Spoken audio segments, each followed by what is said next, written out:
Hey y'all, this is Ashley Plumley. You are listening to another great episode of ETX Rocks featuring The Rust. From the great state of Texas, this is the latest episode of the ETX ROCKS Show.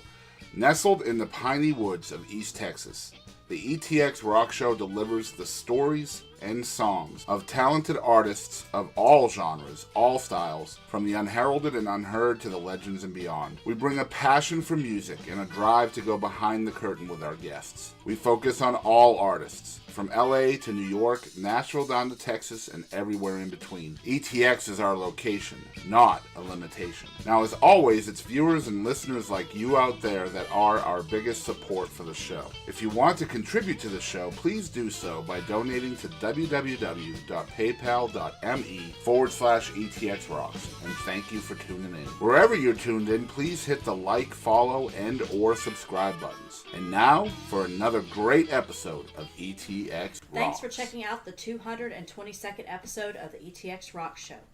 Our show is a labor of love and music, and our passion for both is pretty evident to those around us. But recently, we went to a local club to take in a duo I had heard amazing things about and wanted to see for myself. The words of praise from others fell far short. It's unbelievable how this couple can transport you out of the material world with lyrics and melodies. The Rust is a roots rock songwriting machine of a couple living in Waco, but he is from New Orleans and she is from Seguin, yet they found each other in love and in music, and we are so glad they did. It's a huge pleasure to welcome Ryan and Stacey to the ETX ROCKS Show for the first time. Hi guys, I'm Louise Leone. I'm your host for this episode, and I'm really excited about our guests today. We've got The Rust, we've got Stacey and Ryan, and their percussionist Will. Thank you guys for coming out. I know you had a long drive to get here. Thanks for having us. Thank you. So you guys are going to play a couple of songs for us for the show. Why don't you tell us about the first one that you're going to do? Maybe give a little bit of backstory. Okay. Fire and Flames. Last year we did a video for it. It's of course new for us. Not on an album yet, although we did kind of push it as a single. Probably the closest thing that I have personally written to a love song, so we can consider it a love song. This is Fire and Flames by The Rust.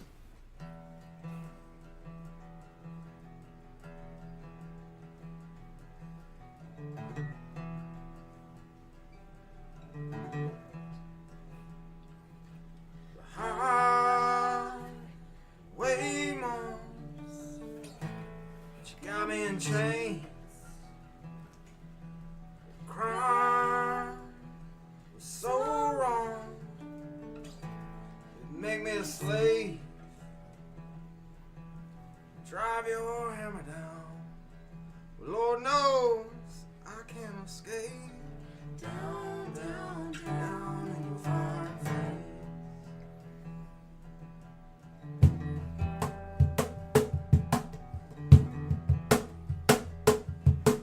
Tried so long, I tried in vain. But your walls are strong, as tight as a cage.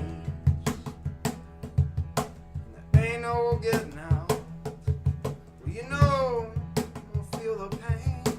Down, down, down in your fire and flames.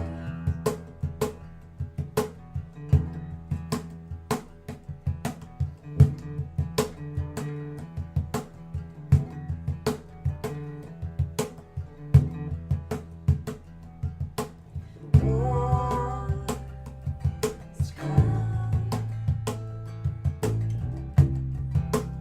Let the battle begin.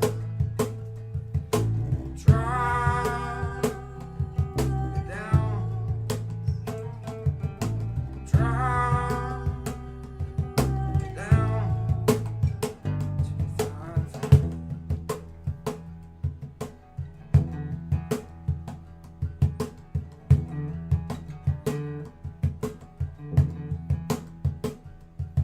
It's a long road left to run, so much at stake. I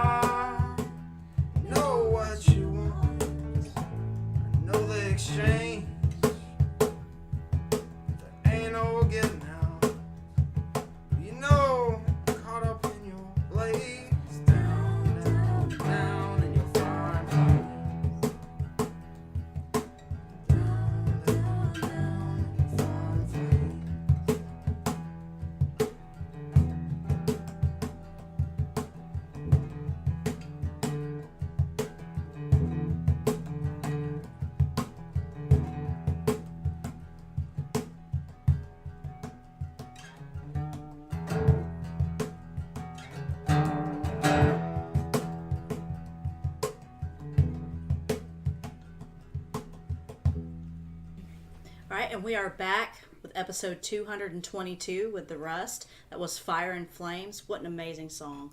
That was the first song that I heard from you guys when Chris and I had heard about you and heard you were going to be coming into town. And so the first thing we do is we look up the music, see what we can find. And that was what came up on YouTube, and I was instantly hooked.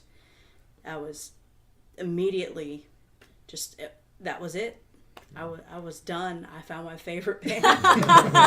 Well, thank you. That's awesome.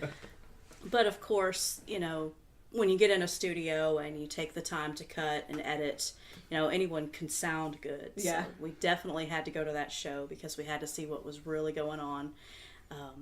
And you guys came out strong from the beginning, and it was an amazing experience just sitting in the crowd and enjoying that.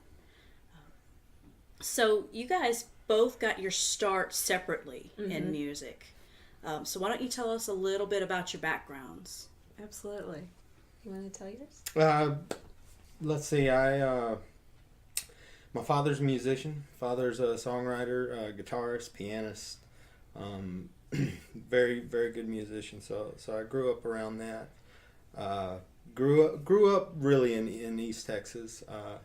But I personally didn't get super involved in music till probably 19. Probably I was 19, and shortly thereafter I moved to Austin and did the Austin scene for 5 or 6 years, I suppose, before coming back to East Texas. I chance meeting met Stacey in Austin after I had already moved away, actually, and we were both playing at the same place the same night, and we were married shortly after that, very shortly after that. 6 months. 6 months after that. See, she corrects me. And we've kind of taken it from there. It's taken a lot of twists and turns, but that's the brief backstory, my brief backstory. Yeah, absolutely. Well, Stacey, how did you get started? My story is very similar to Ryan's. My father was a musician, a guitar player, a singer-songwriter, a writer, and so just seeing him play guitar, play banjo, different instruments. When I was 14, I asked him to start teaching me how to play, and I started writing, you know, very quickly, and I was very stubborn, and so I felt that it was necessary to write my own songs right away, and, you know, little 3/4, and so my dad and I played together for 10 years, which was really amazing. So we started, I grew up right in Katy, right outside of Houston. So started playing open mics with him, and then soon escalated to coffee shops, paid gigs, and then started playing electric guitar, played in many bands. And after college, I moved to Austin and played there, and then that's when I met Ryan, and then Ryan and I started doing some music together and independently. So really, I think both of our roots go back to our fathers being musicians, and really kind of, you know, those were the embers of it, you know. Well, we played separately with our own separate projects that we had established for a long time, years, even after we were married. We continued that. We talked about putting things together into one band, but it never really materialized, or you know. We had been solo artists for so long, and each one of us was a singer-songwriter, and so when you both have these very distinct styles, you know, it was trying to figure out how to mesh that. It took us a long time to finally decide, okay, we're going to do this. And Yeah, so for a while there, you just kind of avoided working together a lot, so it's not feeling forced, maybe. Well, I played guitar for Stacey, and we always kind of knew down the road we were gonna really merge it all into one band. But you know, there were a lot of challenges we had. Neither of us had ever sang harmonies before. We'd always been lead vocalists, and neither of us have ever had any kind of formal training, or we didn't grow up in choir or anything like that. So major learning curve. And different styles. For us. You know, you also Right. have 2 different styles, and so trying to find a way to mesh those to where it's still without, you know, while still having the integrity of both separate parties and their musical stylings, you know. Yeah, because that in a situation like that, when you're, of course, in relationships, compromise is important. Yeah. But when it's coming to creating an art that everyone is satisfied with, compromise doesn't come into play. You can't, well, I'll give up this part of me, Right. and you give up that That's part very of true. you to make this work. It doesn't work in music or any other form of art. Exactly. So it's a finding a way to fit things together without a compromise, where it's 100% from that both integrity angles. of both, and keeping that. Yeah. Well, and Will, tell us about your start in the drums. I grew up in church, whole family's all musicians. Mom, sister played piano, sang. My dad also plays piano, and I kind of, through school, I was in band. I played saxophone in band actually, but throughout that whole time, I played drums growing up in church. You know, 'cause my father was the pastor, and I was part of the family, so I had to get up there and do something, you know. So I played drums if there was a drum set, or tambourine if there was a tambourine, you know, and that's kind of how I started learning. I always say God taught me how to play the drums. But yeah, and you know, after I was probably 17, 18, I started playing with people, you know, outside of church and everything, and it all went downhill from there. That's how it works. Just played in several bands, you know, lots and lots of different styles of music and different groups and stuff. I met these guys and played on and off with them for a while. You know. But that's kind of how I came to be. Well, and you got a little taste of Will today because he was on the Cajon, but he's amazing when he on that and when he has his full kit. So when Will is live in a show and able to just do his Will thing on his full kit, it's amazing, really. So how did you meet these guys? I had seen them. They used to have in Nacogdoches. They had a weekly night at the Fredonia Hotel, and I had seen them play. I'd never actually met them officially, I don't think. And a buddy of mine was playing drums for you guys, Adam. Adam Lamar, fantastic musician, by the way. Yeah. And he couldn't make a show or something, and he called me up. He was like, "Hey, I need somebody to fill in. Yeah. You'd be interested?" And I was like, "Well, I don't really know these guys, you know, whatever. I don't know anything about them. What are they like, you know?"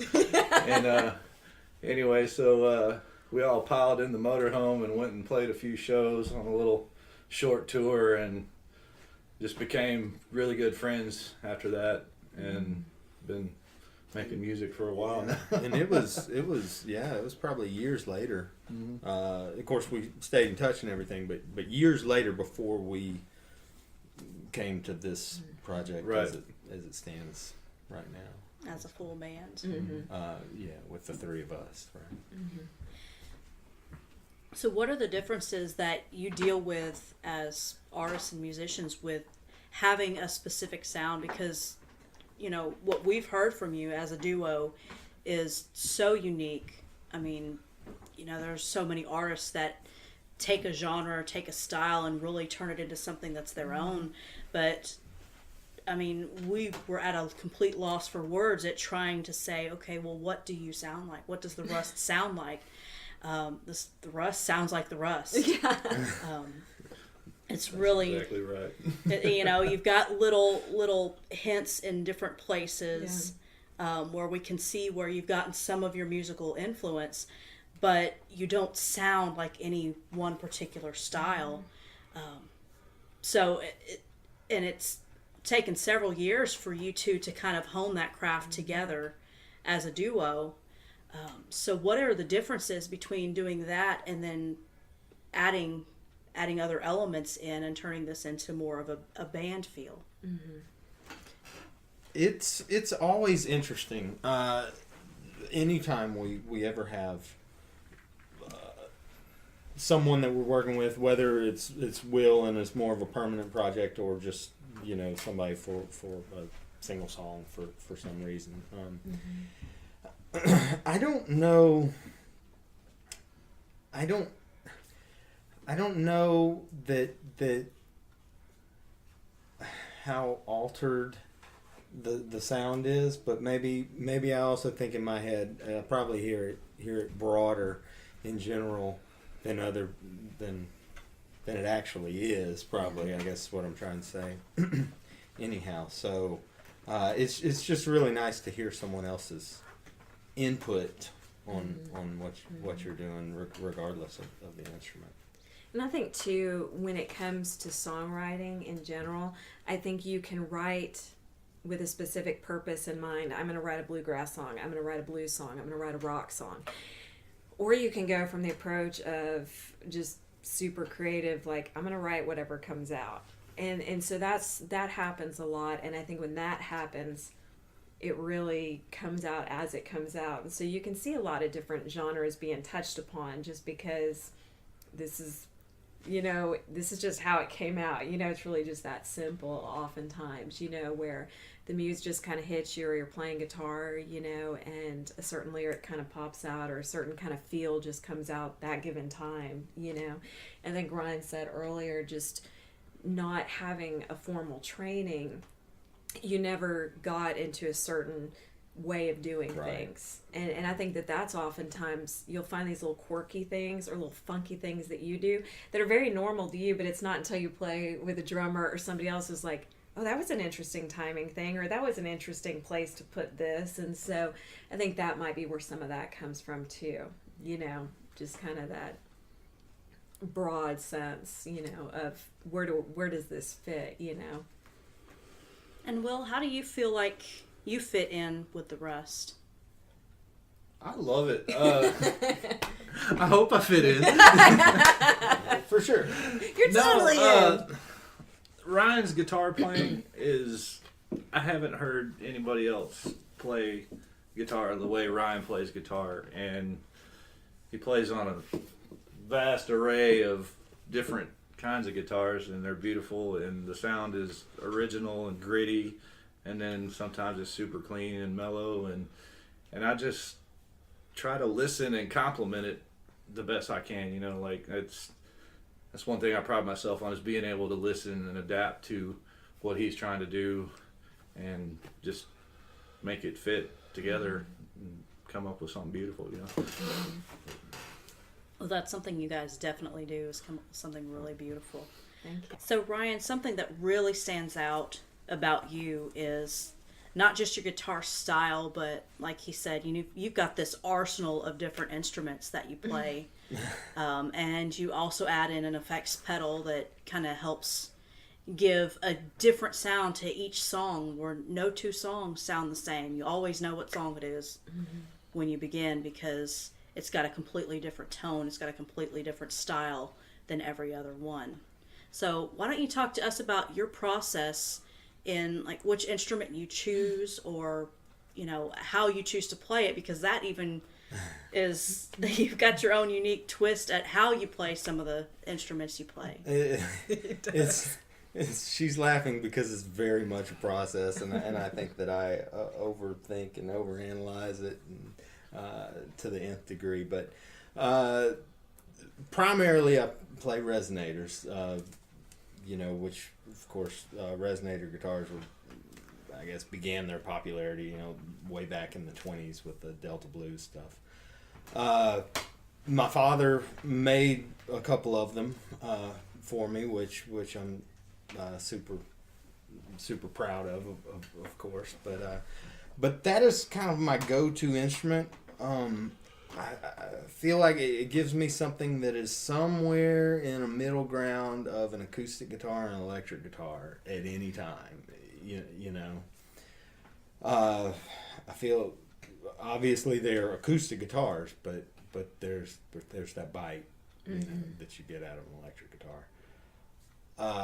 As far as processing it and or figuring out which one goes there, a long time ago I got into open tunings and multiple tunings, and it was one of those things where it was a great idea and really cool at the time, and I guess it still is, but it goes down a path that you can't get out of. And so a lot of decisions that I end up having to make stage-wise are actually just practical ones of I keep this guitar in this grouping of tunings, this one stays in this grouping, this one stays in this one, just for ease of transition between songs. And then I do make a conscious effort to try to make them sound different. I think a lot of that comes from years of playing solo, and having just this one instrument, and this is all we've got to work with. And so, how do I keep a show interesting for however long the show is? And so that's where that came from. Same with the stomp board is. A way to try to make things interesting with one person, but it comes in handy too, and it's nice, especially when we do a duo show, and I even use it some when we play as a full band, and so those things carry over, but they almost have to. It's so ingrained, into what I'm doing at this point, I guess. These different things that you do, like with the stomp board and with the different tunings and the different effects, adds so many different facets to the sound. And, as somebody who has seen one of your shows, it really does create this otherworldly experience for the listener. I mean, while I was sitting there with each song being so different, it told this story that was so real and so impactful. It just kind of pulls you out of where you are. The surroundings, the walls, and the other people just kind of seem to melt away, and it's just this beautiful piece of art that's created between the music and someone's own mind. But one thing that really stood out at that show to me, because when you got up there, I was like, wow, that has it's got this dobro sound, but then you're doing these blues sounds with the slide on it, and I'm like, wow, what is this? This is, you couldn't put it anywhere. You couldn't contain that in any style. This is the Rust. That's all we can say. Yeah. Well, thank you. It definitely, it all, we talked about genres, and it always sounds like blues to me, but I also feel like I must have a much broader definition of blues than a normal person, because I don't know that it always translates that way to other people, but it always feels that way to me. If I had to put, ourselves in a genre, I would probably say blues. I usually don't, because I don't think it makes sense to people, but that's what. Well, the blues influence is definitely there. So why don't you talk to us about some of your musical influences, kind of where you got this collection of sound from? Well, me personally, aside from my father, of course, who I already mentioned, aside from him, I was probably 21, and I came across a Chris Whitley CD that my dad had, and it was Chris Whitley by himself, just guitar and vocals. Dirt Floor is the name of the album, and it's very, very lo-fi, very famous album, but kind of lo-fi in the production of it. And I thought it was probably somebody my dad knew. Actually, I thought it was maybe one of his friends or something. I had no idea that the guy was famous and an extremely well-known, accomplished musician. But that being said, Chris Whitley changed my life, and that's probably the biggest influence. Very blues oriented, but while being singer-songwriter oriented musician. Aside from that, I singer-songwriters, that kind of, I love acoustic music. Love a good, well-written song. I know Stacey's the same way, and so we get into Ray LaMontagne and Damien Rice. Damien Rice, yeah, was a very large influence for me personally. And so those are mine. Stacey, I think, has a lot of 90s rock background that she's into. So what about your influences more specifically than that? Yes, more specifically. Well, when I really got into music was always growing up around it, obviously, because my father had so many wonderful records and tape cassettes he listened to, anywhere from Eric Clapton to Indigo Girls, all that stuff. But growing up, I think in the early to mid 90s, obviously, Nirvana, all those kind of things, but also Alanis Morissette, Lilith Fair was really big then, so women empowerment rock stuff, and so I was a big fan of but also, like I said, people like Joan Osborne, Indigo Girls, Sarah McLachlan, and things like that. So basically, you take all those things, mix them with Damien Rice and Ray LaMontagne, Chris Whitley, and that is the rest. So very eclectic, if that gives you anything. And Stacey definitely, she doesn't know this, I don't think necessarily, but she pushes me in a direction towards any of the heavier things that we do sometimes. A lot of that, that's, I might be sitting with something like Stacey will really like this. Yeah. That kind of deal, and it becomes something. That's special. Bring the rock You out. like that? Yeah. You didn't know about Gotta that. pull it out. That's my purpose in life. Now I know my meaning in life. This is why I'm here. So Will, we've talked about their musical influences. Who got you into music? Well, growing up in church, gospel music, it's very lively, fun. So obviously I had that influence in a big part in my life. Then I was about, 14 or 15. I discovered James Brown, and that totally changed my life. Just something about that sick Clyde Stubblefield groove, just grabbed me. And so, like, that whole funk, soul, bluesy kind of stuff, I love it. I love playing it, love listening to it, everything. And country music, that is some of the most solid, simple drumming I've ever heard. It's really hard to do. It doesn't sound hard when you're listening to it, but it's very difficult to just keep that pocket going, just stay simple and not flashy. And it took me a long time to be able to do that. But I have all kinds of influences, I kind of grab from here and there and everything. I've never had any kind of formal training or anything other than playing saxophone in high school, and but as far as drumming, I've never taken any lessons or anything like that. I just kind of heard divine stuff, just divine instruction. Tried to take a little bit from here and a little bit from here, and try to sit down and do it and kind of make it my own, and just kind of sort out what works for me, what doesn't, and then try to, if I'm playing with somebody else, try to complement what they're doing with stuff that I can do. And so, yeah. You can hear the funk influences in his playing. The cajon doesn't really do it justice that's probably one of the biggest ones, and it finds its way into almost everything I do.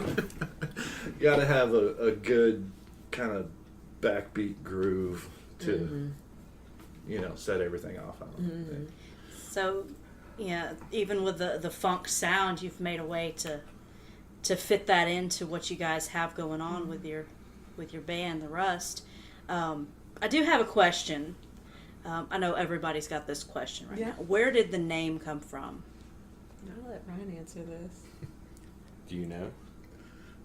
No, you don't have to answer. I don't know. On the spot. I was just curious. I know that I will tell you this, coming up with band names, it's kind of like the Beatles. If you think about the Beatles, like the Beatles, it's a name, but it's so simple. It's just this simple thing that somebody sat and came up with one day. And so, or Smashing Pumpkins, it's like, who thought of mixing those two things? It is an incredibly difficult thing, oddly enough, coming up with a band name.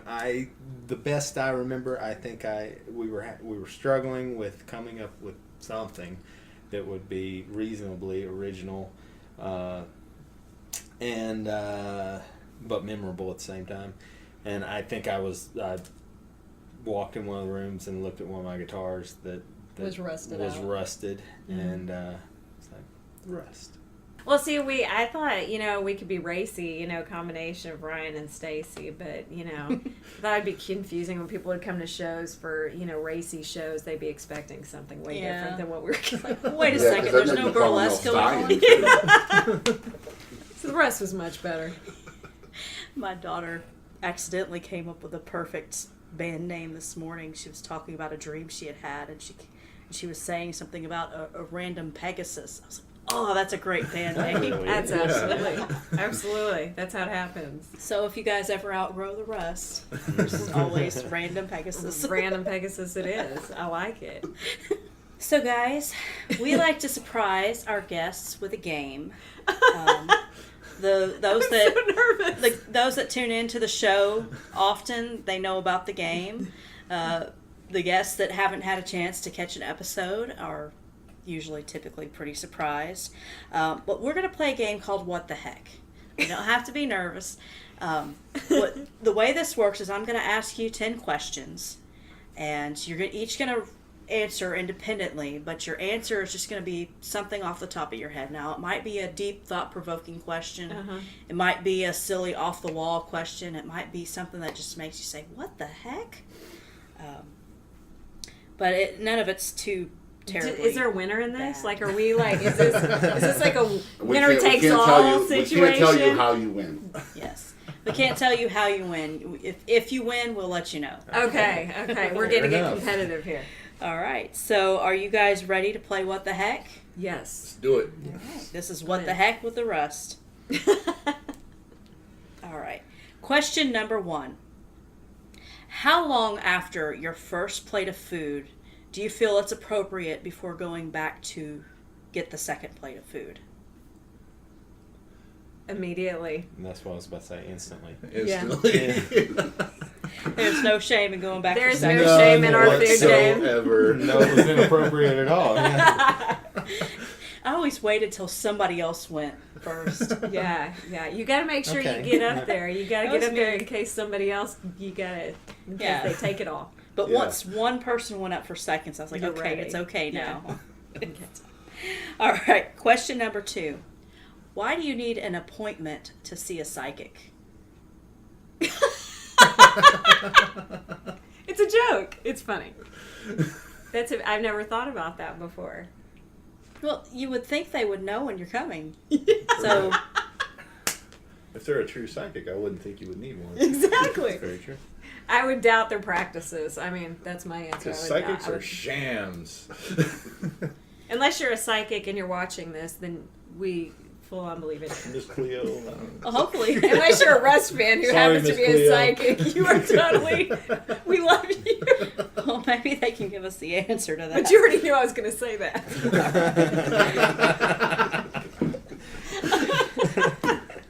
Okay. All right. Question number 3. Where does Superman change clothes these days? Oh, Because the phone booths are gone. right. Oh. AT&T store? The cell phone store. The cell phones? Is the AT&T store more empty than the others or The something? Sunglass Hut at the mall. Porta potty? Porta potty. Those are still here. That's true. Somebody's Ryan, in trouble. I need Ryan. to find a festival. I think Ryan won this round. That was good. Right. Good answer. Good good support for the answer. All right. Question number 4. This one might be a little thought-provoking. Okay. If the number 2 pencil is the most popular, why is it still called the number 2? That's an intense question. I've never thought about it. Well, have you ever seen a number 1 pencil? I was just about to ask that. Yeah. Have any of us ever seen a number I 1 took pencil? art, and for some reason I remember there being something with the lead density, Right. but I couldn't tell you what it was. Question number 5. What is better, to be born good or to overcome your evil nature through great effort? Oh, I think it'd be easier to be born good. But is it better? Would it be better, though?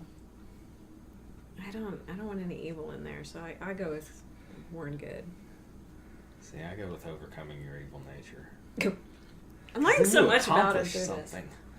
Yeah, and then that would make you a more complete person because you've been the bad person and you Absolutely. So overcame kind it, of and like now the you're a Grinch, good where his person. heart grows Right, like 10 exactly. sizes. Yeah, Right. Okay. I'd have to go with bad becoming good. Yeah. But I still think that just being good and beginning with good and staying good, that there's definitely some... That's Might be a probably challenge in and that's of probably itself, more of a yes. struggle too. If you It think would. about True. that. That's good. Because you have to Staying maintain good. that and make a choice every day to be good and make good choices. Well, if you're born good, then you may not have to make the choice. Like Because those it's that are- natural. But at the same time, you're setting a standard for those that are trying to overcome evil. Like, this is where I need to be. So both are necessary. Yeah, I think both are necessary. Yes. Ooh.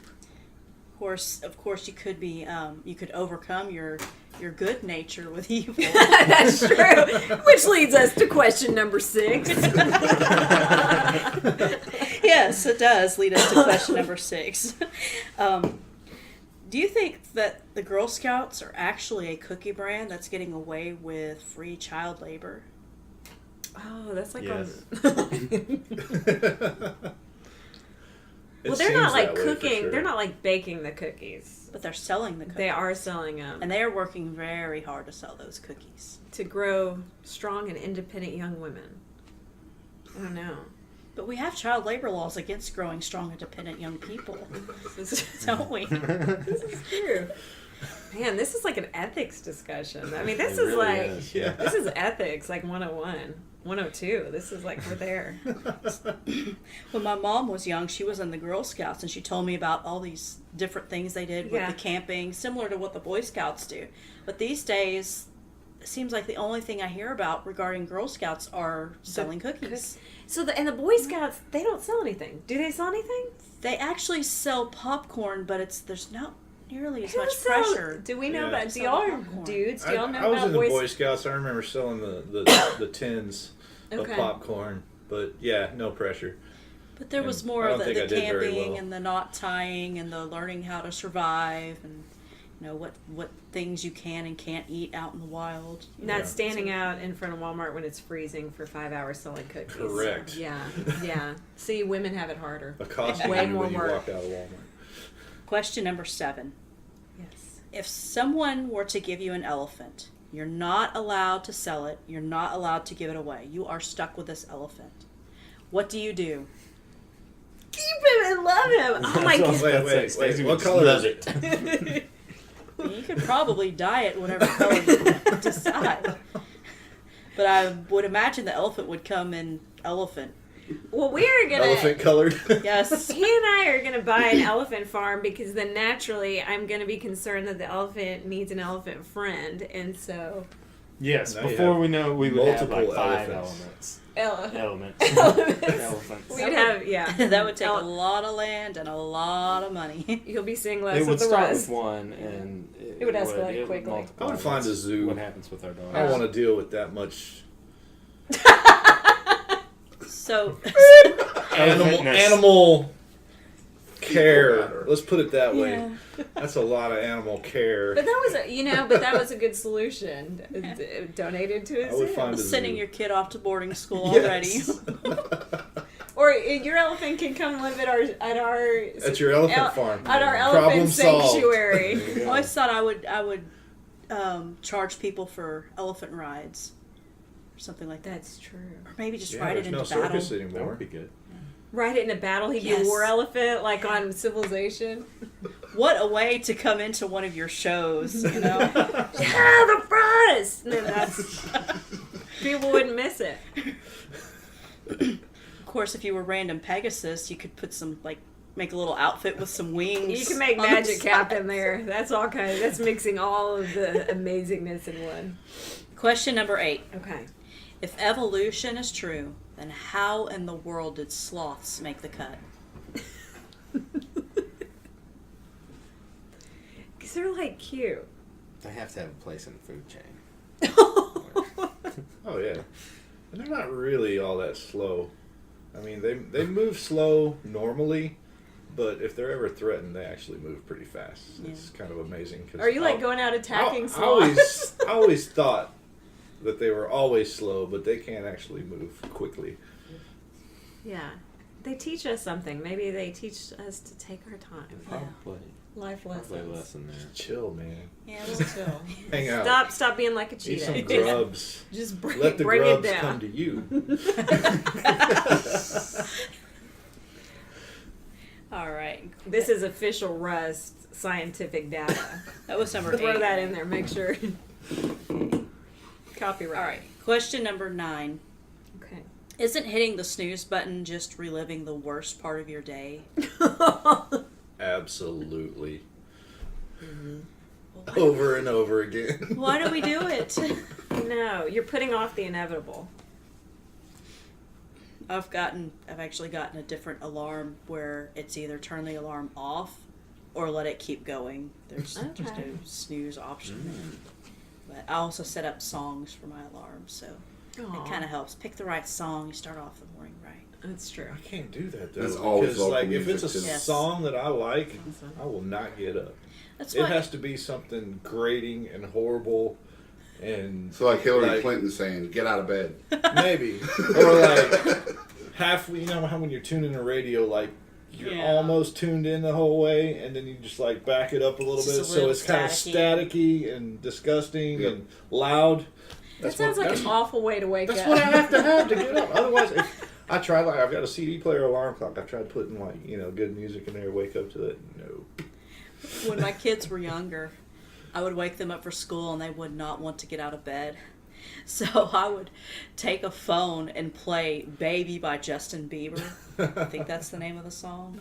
I'd play that song and put the phone where they had to get up out of bed and walk to get to the phone. That's And it. They were up and they got dressed. That's good parenting. That's what it took to. It works. Question number 10. Now, if 4 out of 5 people suffer from diarrhea, does that mean the 5th person enjoys it? Evidently.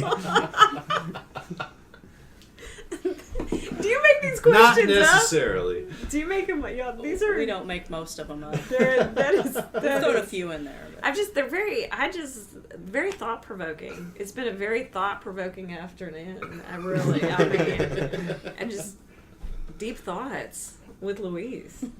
I love it. And that one person is really freaky. Yeah. I guess that depends on the situation. If you're stuck in a car or something, you're not necessarily enjoying it. You're just stuck there, or on a cruise ship.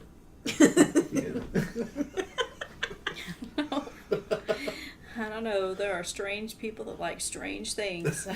There are. Oh, always, yeah. All right, so that was What the Heck with the Rust. So you guys are going to play another song for us.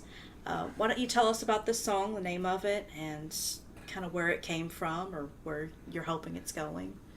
Okay. Message to Reverend Otwell. Okay. I cover quite a few of my father's songs. I mentioned he's a really good songwriter, and so occasionally there'll be one that really fits with what I do, and so it's his song. There is a good backstory behind it though. Reverend Otwell was an East Texas Baptist, I think, minister, although I'm not 100% sure about that. But this was a while back. It was a Mount Enterprise is where his church was, and he and his congregation would hang out outside of Walmart, and I'm sure other places in Nacogdoches with really, I guess bigoted would be the best words, signs. Okay, I'm sure that you could find more about it, more detail than I should go into online about Reverend Otwell. But it was all very disturbing, is the point. And so at that time, whenever this was going on, my father wrote the song "Message for Reverend Otwell." I thought it was really cool, and it's kind of bluesy and really has always fit in well with what I did. So it's one of his that I cover. Reverend Otwell apparently ended up having to go into hiding somewhere. I don't know if y'all are familiar with him. I didn't realize that But part. apparently he kind of went into seclusion. Like he That had, just made he had it to better. flee. People were after him. Wow. So, See, I didn't even know that. That's Kind of like, amazing. what is that, Mount Westboro or Westboro Baptist Church? The ones that would, Yeah. would Picket. protest it. Yeah. Yeah. Funerals Okay. and- So something along those lines. Yeah. Yeah, just really racist, offensive, homophobic, everything. Just all kinds of bad stuff on signs up and down the streets and in front of stores and yeah, Wow. good stuff. It says, "Message to Reverend Otwell" by the Rust.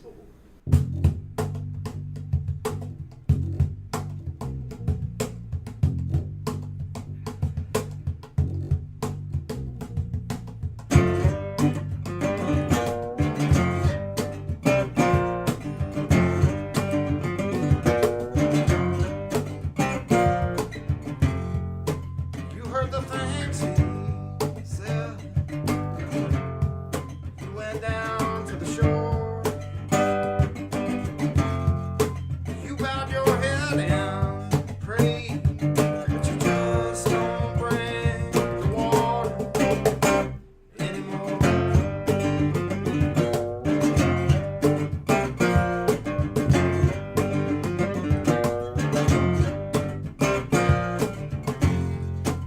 I hear the things you say and the way you keep score.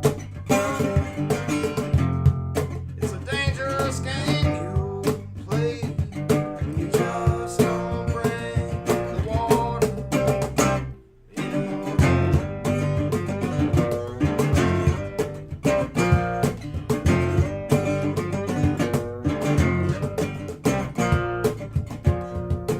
This water is so pure, can make us whole. We could pass it around, the world might not follow you down the road.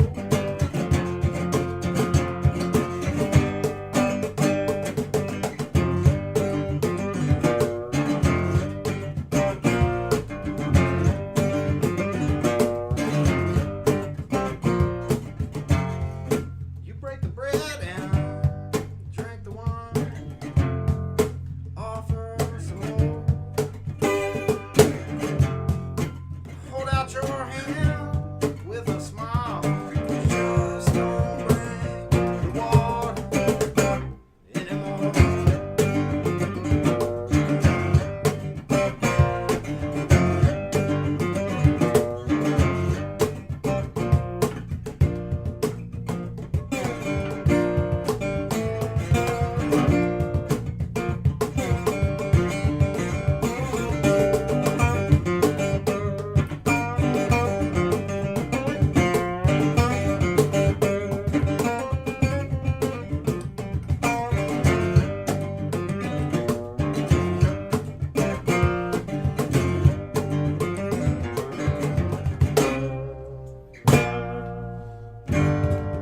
And we are back.